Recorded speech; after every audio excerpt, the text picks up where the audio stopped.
not be able to get below roughly 300 microns. And experimentally, we found that we weren't able to achieve below 450 microns, both of which were above the range that we wanted to be in.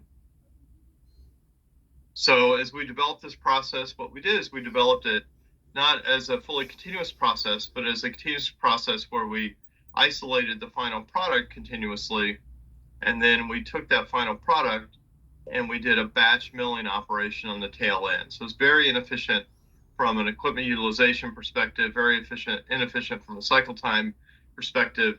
And the object then of this work that I'll speak to is really process intensification of combining that final size control by wet milling with our existing continuous crystallization process. And essentially what we wanted to do is move our attainable region, which we were finding experimentally was in the order of 500 microns. And we wanted to move that down into this region where our control limits were between 250 and 130 microns. And the idea is that by introducing a wet mill, we should be able to assess anything in this orange region just by the way we operate that mill and the speed at which we operate the mill or the shear that we impart to the mill to gain control of particle size. So that's the problem statement, and that was the goal we had in mind. Now, just to kind of go back a second, I mentioned bioavailability. What I mean by bioavailability is when a patient takes a drug orally, that drug has to do a number of things. First, it passes to the stomach, and in the stomach, most drugs typically will dissolve and disintegrate. And then once it's disintegrated, the active ingredient starts to dissolve. The residence time in the stomach is in the order of maybe an hour or two, or less even, depending. And then that contents dumps into the small intestine or the duodenum, passes through the small intestine over about a 4-hour period until it goes to the colon. And most absorption occurs in either the stomach or in the small intestine.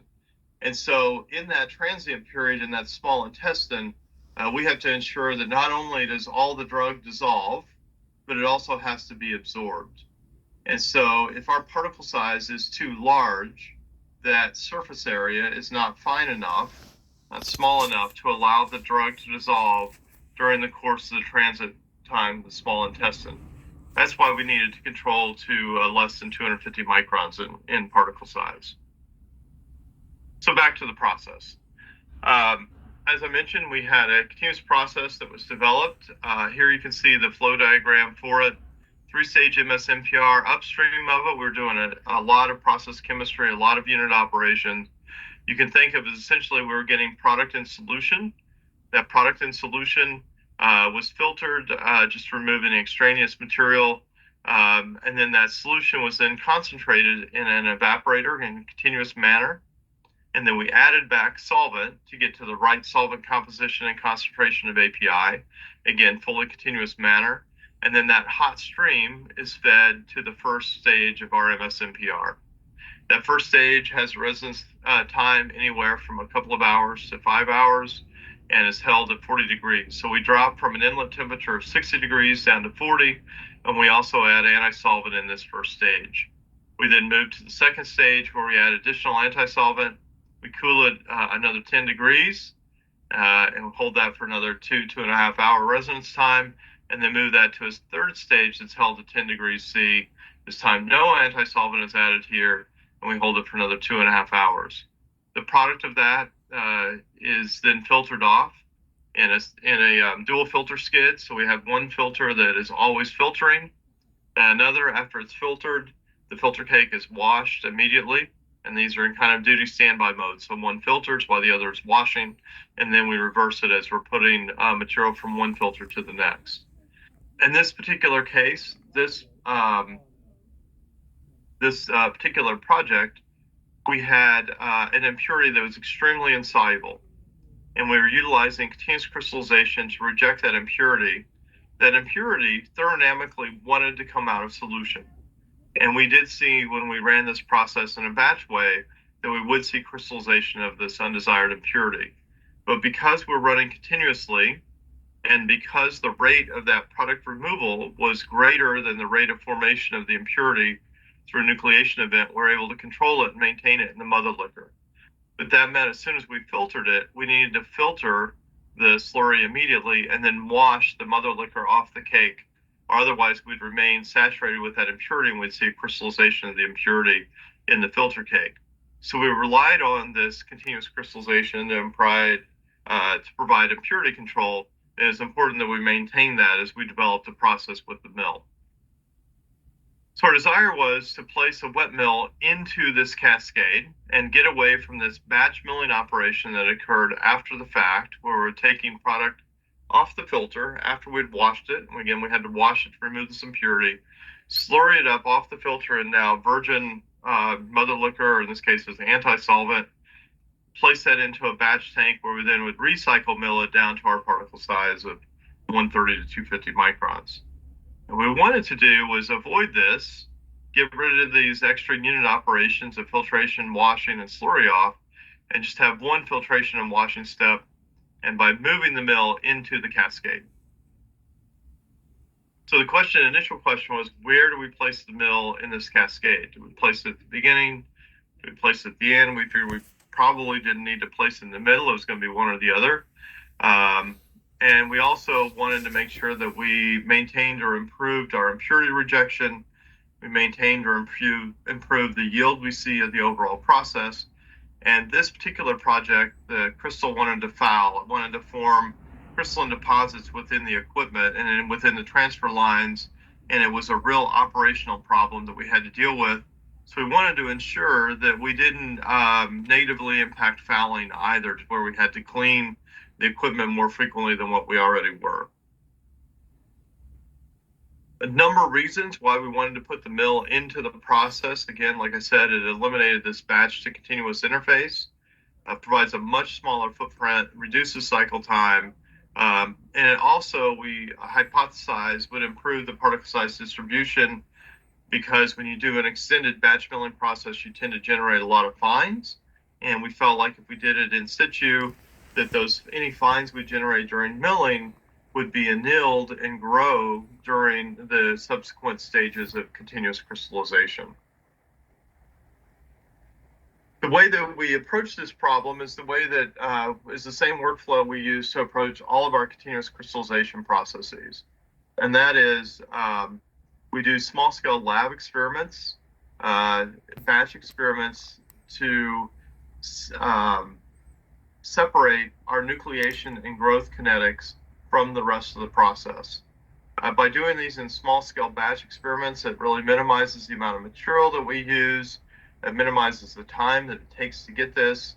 And then this overall modeling approach allows us to really better understand our process, so we get increased process knowledge. And it also greatly reduces the amount of experimentation and development time it takes then to go from these initial kinetics experiments to finally getting into a process.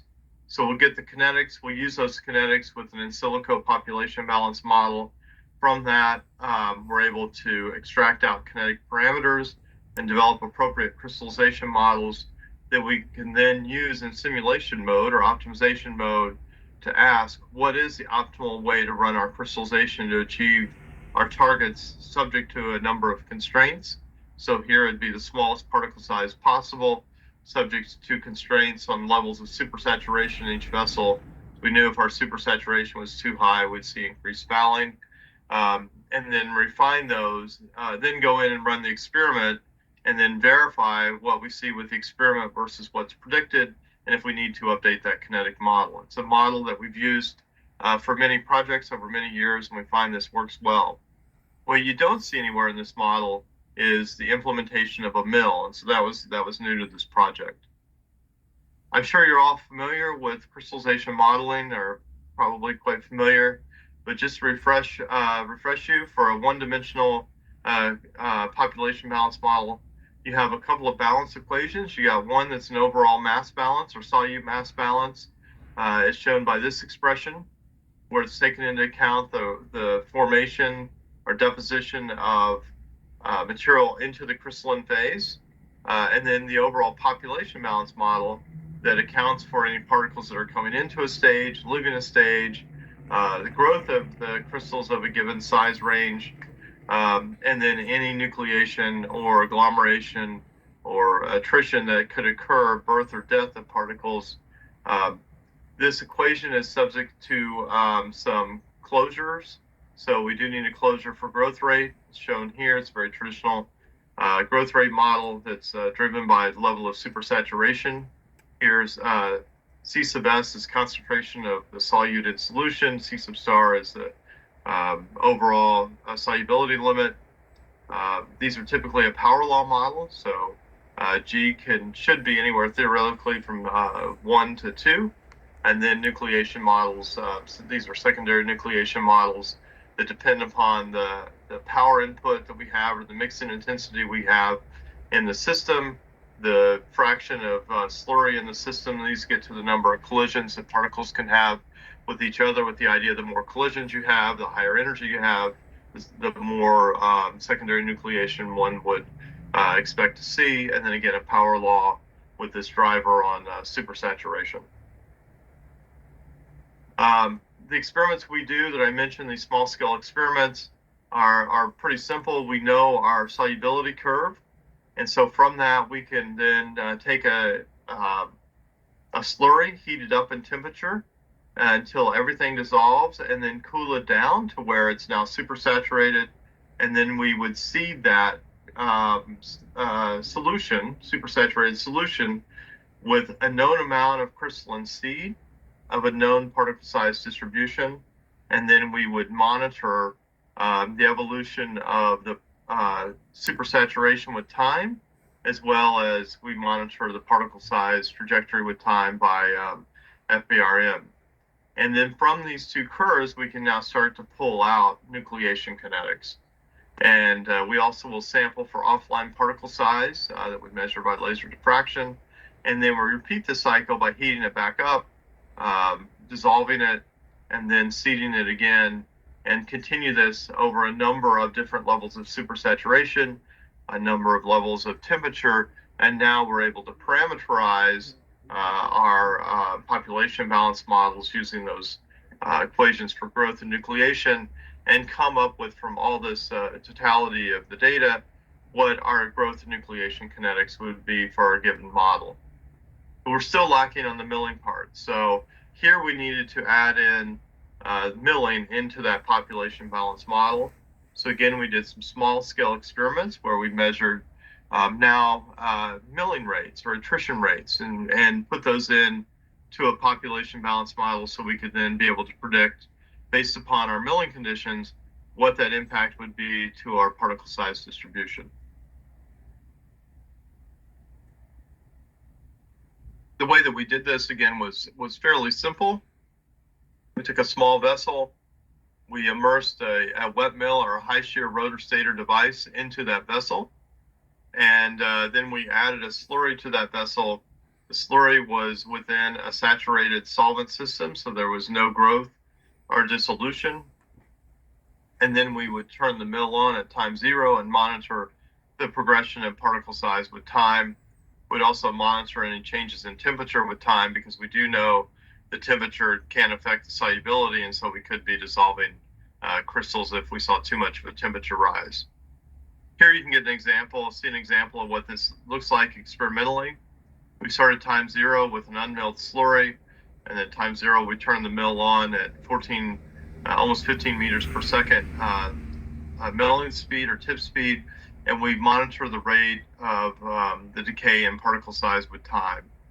And when we saw that come close to a plateau, we increased the milling rate to 30 meters per second, and then we follow that progression in size with time. And we can do that at a higher tip speed, in this case 45 meters per second, and follow that with time. Here's another example where it's just one tip speed at a much lower tip speed, 10 meters per second. And so again, you can see the progression of particle size over time. In all cases, these tend to plateau out as you've milled every particle through the mill, and then at some point there's just no further reduction in size that one can achieve. I mentioned that we use these rotor stator mills. Rotor stator mills have a series of teeth that's mounted onto a shaft that rotate. That's the name rotor. And these rotate within an intermeshing set of teeth that are stationary. And so the speed at which they rotate imparts a shear, and then the gap between them imparts shear. So the shear is imparted by the speed and the gap between the two teeth, and then that shear can act on the crystals to break them. But you also have opportunity for crystals as they're flowing through the system to impact one of the teeth. And so the frequency of these teeth intermeshing, or shear frequency is shown here, can also be dominant in terms of your milling time and milling speed. And then the combination of these two, a shear number, the product, can be another way that you can look at, what kind of shear or what kind of milling opportunities occur, and we can utilize that then to describe our attrition parameters from our population balance model back to the physical dials that we would turn or set on our equipment set. The population balance model needs to be extended with breakage kernels. We have found that this kernel by Austin it works very well for most systems. There's a couple of parameters in that we need to then correlate to these terms that I described on the previous slide. So either shear frequency or shear number. And what we found is that we see a pretty good correlation with both of these, just in general. And in this particular case, we're able to correlate the breakage kernel parameters with shear number and to derive a very good equipment population balance model for our equipment parameters that then dictates what our breakage parameters would be for that model. And then we're able to put all this together, and then from that, we're able to then predict what our breakage rate would be as a function of shear number, and then we could see experimentally how that correlates with what we predict versus what we would measure. And we see very good parity between our experimental values versus our theoretical predictions. And you also see that this works over different types of mill sets that we use, different types of rotor stator sets. If we look at this from a time perspective, we see not only does it give good correlation from a breakage rate, it also gives good correlation with time. So as we see, starting with an unmilled sample going through time to where it's completely milled and plateaued, we see very good parity between prediction and the results. So knowing this now, knowing we've got a good population balance model from a crystallization perspective, we now have a good milling model, we can then combine those two and start to ask questions. And we can ask questions, where should we place this mill?